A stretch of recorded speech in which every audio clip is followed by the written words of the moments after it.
신명기 5장 16절에서 21절 말씀을 보도록 하겠습니다. 너는 내 하나님 여호와께서 명령한 대로 내 부모를 공경하라. 그리하면 내 하나님 여호와가 내게 준 땅에서 내 생명이 길고 복을 누리리라. 살인하지 말지니라. 간음하지 말지니라. 도둑질하지 말지니라.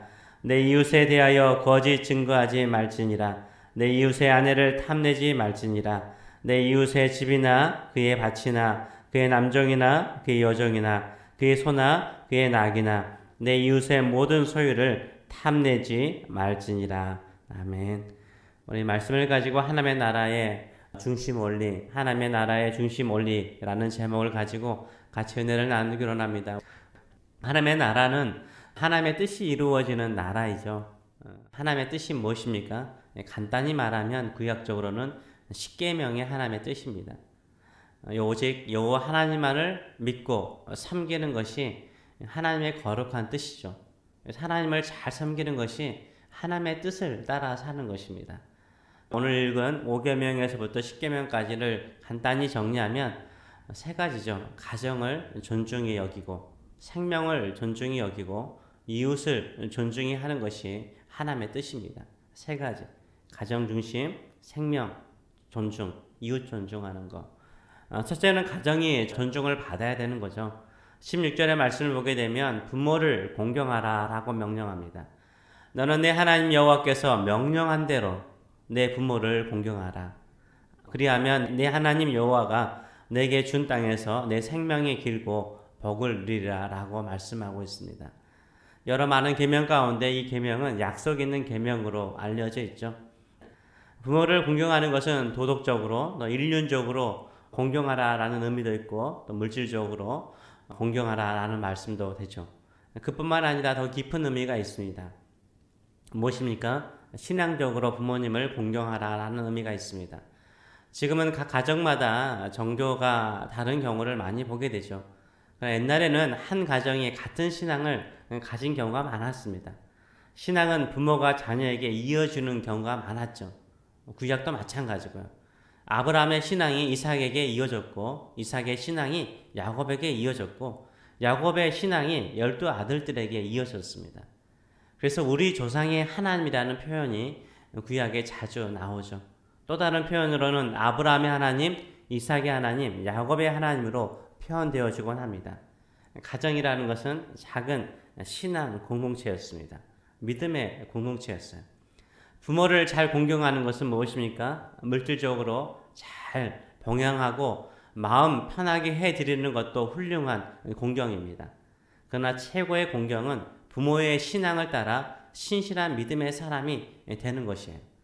저도 부모로서 제 자녀들이 저를 잘 공경하는 것은 무엇일까요?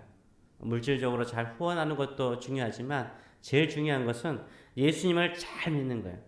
제 자녀들이 예수님을 잘 믿는 것만큼 저를 잘 공경하는 것은 없습니다. 여러분도 그렇죠? 예, 그게 최고의 공경이에요.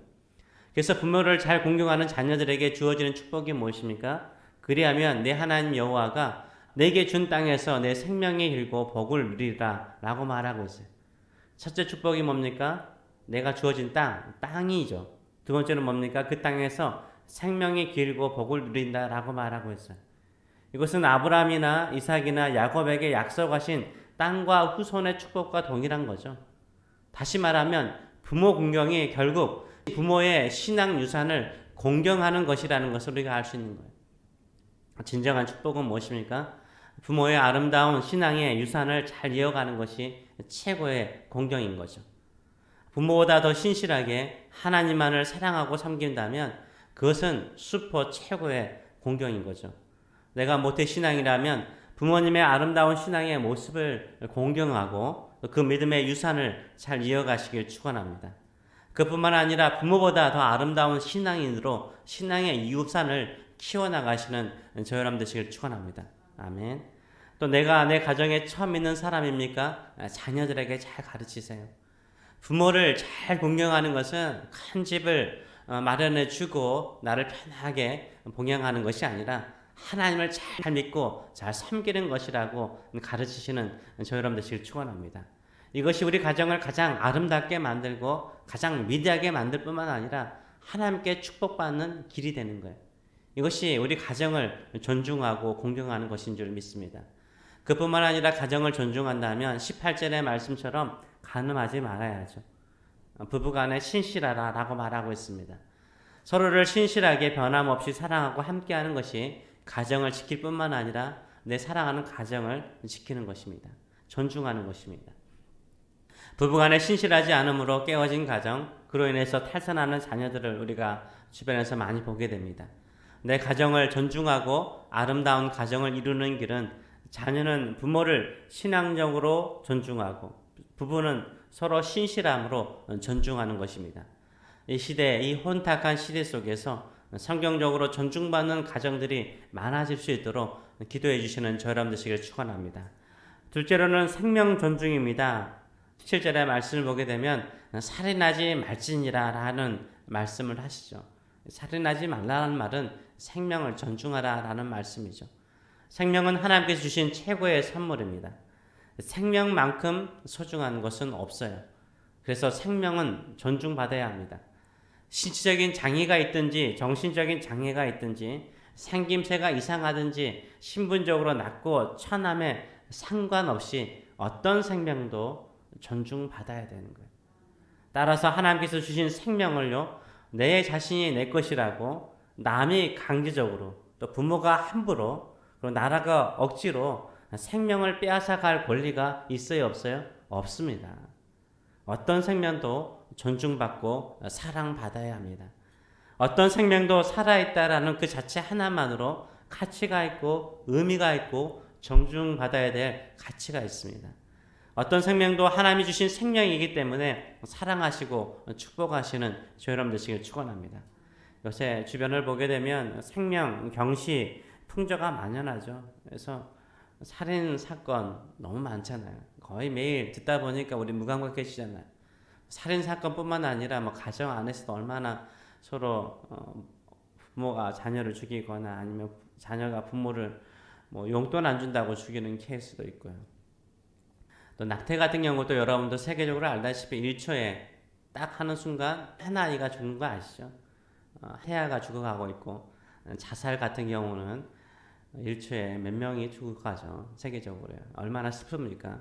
생명을 생명으로 존중받을 권리가 있습니다.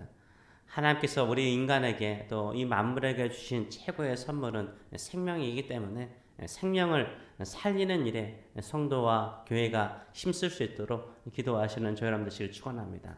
세 번째, 이웃 존중입니다. 19절의 말씀을 보게 되면 도둑질하지 말라. 20절 말씀 보게 되면 내 이웃에 대하여서 거짓 증거하지 말라. 21절의 말씀을 보게 되면 내 이웃의 아내나 그의 모든 소유물을 탐내지 말라라고 말씀하고 있습니다. 이웃의 물건이나 소유물에 탐욕을 가지고 속여서라도 도둑질하고자 빼앗고자 하는 것은 이웃과의 관계를 깨트리는 것이며 하나님의 심판을 받는 일이죠. 그런데요, 지금 세상은 어떻습니까? 현대로 가면 갈수록 살벌해지죠. 가장 믿을 수 없는 사람이 옆에 사는 이웃이 되어버렸습니다. 얼마나 슬픈 일이에요. 내가 빼앗기지 않기 위해서 내가 먼저 빼앗아야 한다라는 생각이 많고요. 내가 속지 않기 위해서 먼저 속여야 된다라는 생각이 팽배해 있습니다. 내가 당하지 않기 위해서 내가 먼저 공격을 해야 된다라는 생각이 많아요. 왜 그럴까요? 이 세상이 우리를 무한 경쟁을 시키고 있어요. 살벌하게 살게 만들고 있어요. 무한 경쟁을 통해서 그 무한 경쟁을 하도록 우리의 무엇을 자극하죠? 욕망을 자극해요. 계속해서 우리를 욕망의 사람으로 만들어가요. 이 욕망을 채우기 위해서 어떻게 하라고요? 이웃에 대해서 거짓말을 하고 속여서라도 그 욕망을 채우라라고 세상은 계속해서 우리를 유혹하고 있습니다. 이민자들의 삶이 순탄하지 않죠. 막상 오면은 그래도 믿을 만한 사람들이 우리 한국 사람이라고 생각을 하고 믿죠. 근데 이민자들의 이야기를 들어보면 가까운 사람, 믿었던 사람에게 속았다라는 사람 거의 100%인 것 같아요. 씁쓸하죠, 씁쓸하죠. 같은 동족끼리 서로 믿을 수 없는 신뢰가 깨어지는 경우를 많이 보게 됩니다. 심지어 가장 믿을 수 없는 사람이요, 미국에서는 차 딜러, 자동차 딜러 하신 분하고 변호사라고 이야기를 하더라고요. 어떻게 변호사가 법을 배운 똑똑한 사람들이 가장 믿을 수 없는 사람이 되었을까요? 이게 사회의 한 단면을 보여준다라고 생각해요. 법을 배웠잖아요. 법을 배우면서 뭘 배우죠? 정의가 무엇인가를 배우잖아요. 무엇이 공의인가를 배우잖아요. 정의가 무엇인가를 배웠고 그 원리를 배웠고 그 법을 배웠던 그래도 똑똑한 사람들이 지금 어때요? 가장 정의롭지 않대요. 법의 허점을 가장 많이 이용해서 자신들의 배를 채워가고 있습니다. 그들 뿐이겠습니까? 이런 세상이 씁쓸하지 않습니까? 그래서 나도 속이고 나도 거짓말하고 내 욕심을 채워야 한다라고 생각하십니까? 아닙니다. 세상의 요지경일지라도 우리 믿는 성도들은 남의 것을 탐해서도 안 되고 거짓말로 속여서 빼앗아서도 안 됩니다. 오히려 내가 좀 가난하게 살더라도 내가 눈물을 좀 흘리며 살더라도 내가 사람들에게 온유하다고 너무나 순하다라고 비난을 받더라도 내가 다른 사람들에게 핍박을 받더라도 믿음대로 살아가세요. 주의 뜻대로 살아가시길 축원합니다. 그것이 복인 줄 믿습니다. 예수님께서 가난한 자가 복이 있다라고 말씀하셨고 애통하는 자가 복이 있다라고 말씀하셨고 온유한 자가 복이 있다라고 말씀하셨고 핍박을 받는 자가 주를 위해서 핍박을 받는 자가 복이 있다라고 말씀하셨습니다. 복 있는 사람이 되시길 축원합니다. 복 있는 사람이 되려고 노력할 때 주의 뜻대로 살려고 노력할 때 내 마음과 내 가정과 내 이웃에게 하나님의 나라가 임할 줄 믿습니다. 하나님의 자녀로서 인정받을 줄 믿습니다. 남을 원망하지 마시고요. 다른 사람에게 탓을 돌리지 마시고요. 내가 먼저 주의 말씀에 순종하여 가정을 존중하고 생명을 존중하고 이웃을 존중하여 탐욕과 거짓과 속임수로 가득한 이 세상에서 하나님의 나라가 임하도록 늘 기도하시고 그런 삶의 길이 되시는 저 여러분 되시기를 축원합니다. 기도하겠습니다. 살아계신 하나님 아버지, 세상은 탐욕과 거짓과 속임수로 우리를 유혹하고 우리를 넘어뜨리려고 수도 없이 공격해 옵니다. 이런 세상 속에서 우리가 살려고 하면 우리도 속여야 되고 우리도 도둑질을 해야 되고 우리도 거짓말을 해야 되고 또 우리도 내 사랑하는 가정을 또 소홀히 여길 때도 많고 부부간에 또 신실하게 살아가는 것이 또 어리석게 보이게 또 세상을 만들어가고 있습니다. 그럴지라도 우리는 하나님의 말씀대로 살아가는 사람 되게 하여 주시옵소서. 가정이 신앙의 아름다운 공동체, 어머니보다 아버지보다 자녀들의 믿음이 더 아름답게 하나님을 섬기고 또 이웃들에게 사랑을 베푸는 우리 자녀들 세대가 일어나게 하여 주시고 우리 자녀들보다 우리의 선주의 세대들은 더 신실하게 하나님을 섬기고 하나님을 예배하고 하나님을 위해서 충성하는 세대가 일어날 수 있도록 이런 믿음의 아름다운 유산이 있는 공동체, 가정의 공동체가 될 수 있도록 축복하여 주시옵소서. 이 시대가 얼마나 생명을 경시합니까? 하나님 아버지, 내 거라는 이유 하나만으로 또 내 뱃속에 있다라는 이유 하나만으로 또 내 주변에 내 마음에 들지 않는다는 이유 하나만으로 죽이고 있습니다. 다시 한번 주께 주시는 생명을 존중하는 사회가 될 수 있도록 역사하여 주시고 오히려 생명을 살리는 교회가 될 수 있도록 생명을 살리는 일에 집중하는 우리 성도들의 삶들이 될 수 있도록 축복하여 주시옵소서.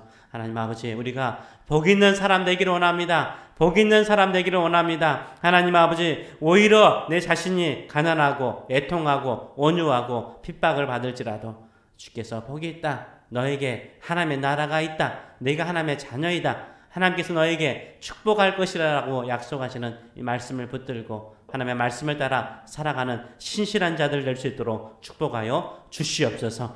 모든 것을 감사드리며 예수님의 이름으로 기도합나이다. 아멘.